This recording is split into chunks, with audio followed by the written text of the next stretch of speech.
itu kita siap dalam pembelaan. Jering juga siap melihat kenyataan ini dan kita serahkan kepada Yang Mulia Majelis Hakim untuk melihat perkara ini, untuk memberikan keadilan agar putusan itu bermakna buat kehidupan masyarakat. Ya, jangan karena kata-kata 1 menit 36 detik itu kemudian membuat orang 2 tahun di penjara. Itu sangat tidak memenuhi rasa keadilan. Ini lebih pada penerapan rasa keadilan masyarakat. Ya, itu. Bang Jering, Bang Denny mungkin sekarang sudah pakai baju oranye, tanggapannya seperti apa? Ya, sudah sepantasnya. Tapi Bli, melihat tuntutan tadi, Bli menyikapinya seperti apa? Sebenarnya sudah bisa agak menebak sih arahnya akan ke sana. Jadi mental sudah cukup siap dan ini kan belum pledoi pembelaan diri dari kuasa hukum dan saya, dan nanti ya seperti yang Bang Ucok katakan tadi, semoga hati nurani dari hakim itu bisa lebih memberi rasa keadilan dan lebih objektif jika yang melaporkan saya ini ternyata dosanya jauh lebih banyak daripada saya begitu. Kejahatan Adam Denny itu jauh di atas saya. Di tuntutan jaksa ini tidak merasa ada keadilan, Bang? Iya, sangat tidak memberikan rasa keadilan. Ya, karena tuntutannya begitu spektakuler untuk seorang Jering yang menurut kami orang yang sangat masih banyak dibutuhkan oleh negeri ini, orang-orang seperti ini kritis dan mau mengabdi buat bangsa dan negaranya. Bang, melihat kondisi Adam Denny sekarang lagi di isoman karena COVID itu ini gimana? Ada prihatin nggak sih? Oh, dia kena COVID? Dia kan sudah divaksin. Ya pasti selamat sih kalau udah divaksin ya. Kalau udah divaksin, insya Allah selamat. Ya, tapi sebagai prihatin nggak sih, Bang? Ya prihatin, sebagai sesama manusia prihatin, dan saya harap dia cepat pulih agar bisa melanjutkan kewajibannya sebagai tahanan. Tapi cukup puas nggak sih dengan ditahannya Adam Denny gitu? Walaupun dengan beda kasus ya? Kalau bilang puas sih enggak sih ya, karena saya nggak ada dendam pribadi gitu, enggak. Cuman ya itu yang dia tanam, itu yang dia tuai, ya, seperti itu. Bang, ada nggak dengan tuntutan 2 tahun penjara? Enggak. Siap dengan pembelaan seperti apa mungkin hal selatan? Sudah sangat siap. Kan kita udah tahu kekuasaannya di atas presiden, jadi nggak mungkin tuntutannya rendah. Ya kan? Itu kan sudah berjalan, sudah berlaku. Berarti dalam pledoi depan itu akan memasukkan agar hakim mempertimbangkan latar belakang kasus ini dan sangat berharap hakim itu mengakomodasi hal itu ya. Sangat, karena ya itulah, jangan sampai orang yang kejahatannya tuh lebih jangan sampai orang yang kejahatannya tuh lebih besar daripada saya itu malah mendapat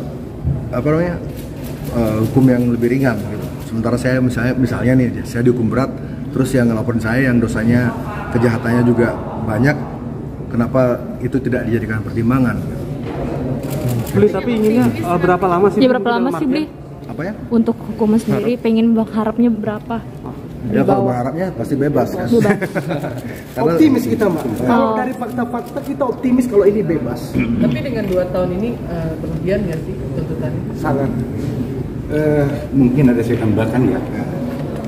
Kita dengan penuntut umum pasti berbeda pola pandang. Dia mewakili negara, kita mewakili terdakwa. Tapi apapun fakta persidangan itu tidak bisa dibohongi kalau dibuat secara komprehensif, ya. Kalau harapan kita, ya, tidak juga menyalahi.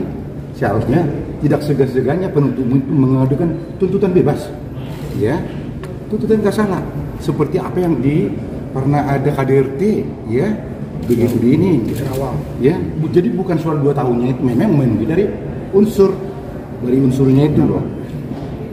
Yang jelas kita katakan, ya, dari terungkap di persidangan ini, perbuatan Adam Denny itu perbuatan tercela, ya, karena ada di balik itu, ada, ya, perbuatannya yang dihukum ini kalau bisa kita garis bawahi hanya 5 kata, sini kepalamu, saya injak apa? Trotoar itu doang. Iya, saya tidak ada nyentuh dia, tidak ada menyakiti dia, fisik nggak ada. Jadi nggak ada fisik, dibilang takut-takuti, apanya takut-takuti? Fakta persidangan besoknya udah bermain medsos, ya. Dan itu kan dipotong rekaman, bukan itu aslinya. Jadi untuk bagaimana nanti ramuannya, mungkin di pembelian kita jelas kelihatan, ya, sejak dari awal. Jadi kita harapkan ini kan belum final. Habis tuntutan rekonstruir, kita pledoi pembelaan. Ya nanti hari Selasa kita sampaikan. Habis itu bermuara ke majelis hakim. Ya, jadi kita hargai tuntutan dari jaksa. Ya. Ya kalau dari kami, ya harus aktif. Ya, kita harus hargai hak gitu loh. Dia soal 2 tahun itu.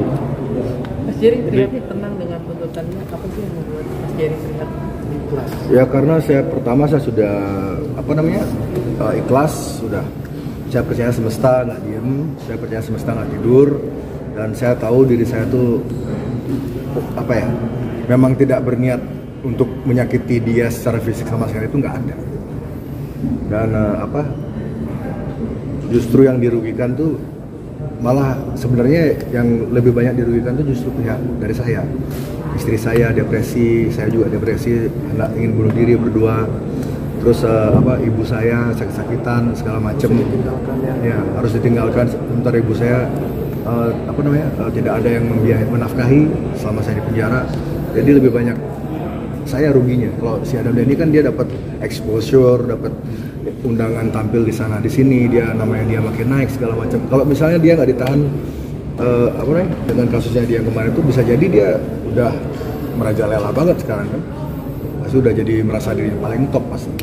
Tapi kondisi ya itu udah jalan semesta ya. Tapi kondisi Nora sendiri sekarang gimana sih? Tadi kan depresi gitu. Iya, sudah stabil. Sudah stabil, istri saya sudah stabil. Sudah ya kami juga sudah bersiap untuk kemungkinan terburuk ya. Kemungkinan terburuk tuh ya ini, ya tuntutan 2 tahun ini. Dan ya solusi pasti ada. Tapi support dari istri sendiri, Nora sendiri sangat support. Ya memberi semangat. Tapi karena jarak Jakarta Bali jauh dan memakan banyak biaya, jadi ya paling bersurat lah atau nitip pesan ke kawan yang ada di Jakarta. Tapi untuk ada rencana ke Jakarta nanti pas vonis pasti datang. Tapi selama masa tahanan ini sering berkomunikasi, dikasih waktu nggak sih untuk komunikasi dengan sempat ketemu istri sekali aja di Rutan.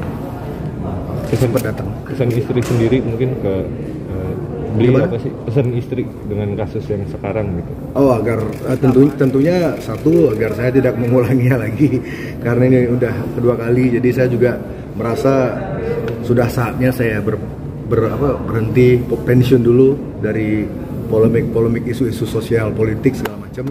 Saya mau fokus jadi bapak, saya mau fokus jadi ayah, jadi mengurus ibu, menjaga ibu, ya itu fokus saya. Berarti kapok Bang? Iya, kalau bilang kapok karena namanya di masa pandemi seperti ini nih, orang akan memakai segala cara untuk membungkam orang-orang yang dianggap kritis gitu. Jadi saya udah tahu kalau saya ini mungkin ditarget segala macam, jadi lebih baik saya mundur saja karena saya lebih mementingin keluarga saya sekarang.